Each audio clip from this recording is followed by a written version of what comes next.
Hello, my name is Christiane. I'm Zoe. Welcome to our podcast, and today we'll be talking about the impacts of violence and domestic abuse on women and children. Did you know, according to the World Health Organization, 1 billion children are globally estimated to experience sexual violence? Additionally, estimated published by the World Health Organization, again, show that globally about 1 in 3, which is around 30% of women worldwide, have been subjected to either physical and or sexual intimate partner violence or non-partner sexual violence in their lifetime. Abuse has many impacts on its victims. So for women and children specifically, there are many mental impacts that we will be discussing today.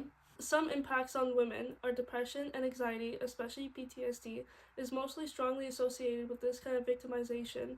Stigmatization of abuse may lead to increased rates of suicidal behavior. The American Psychiatric Association states that survivors of domestic violence may blame themselves for the abuse they've received. They can become self-critical, self-destructive, and suicidal.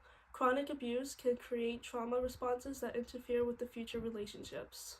Survivors may also struggle with emotional regulation, dissociation, numbing, and also have trouble reading social cues. Researchers have found that mental health outcomes of domestic abuse can become a vicious cycle. Survivors can believe that they are powerless to control violent behavior or to develop resources to change their situation.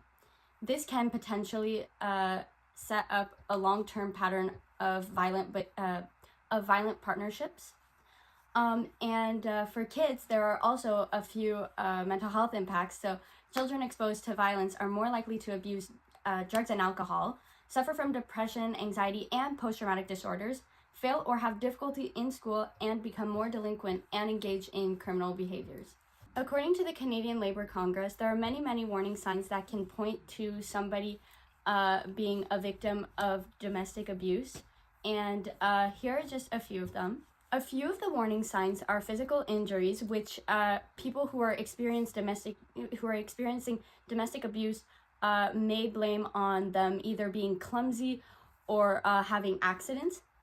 Inappropriate clothing for the season, uncharacteristically late or absent from work, wanting to work extra hours to avoid going home, a change in job performance, sudden signs of anxiety and fear, making special work requests, generally acting isolated and quiet, and emotional distress.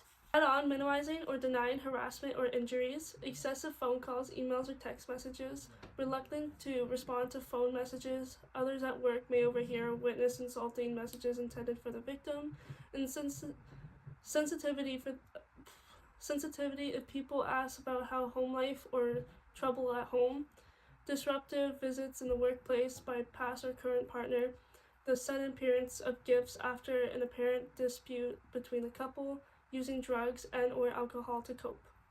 In conclusion, if you think that you or somebody you love is in danger of being a victim of domestic abuse or violence, there are many resources that are available, and they will all be linked in the description of this video. We hope you enjoyed learning more about this topic, as it's a very important topic that needs a lot of attention brought to it. But yeah, thank you. Thank you.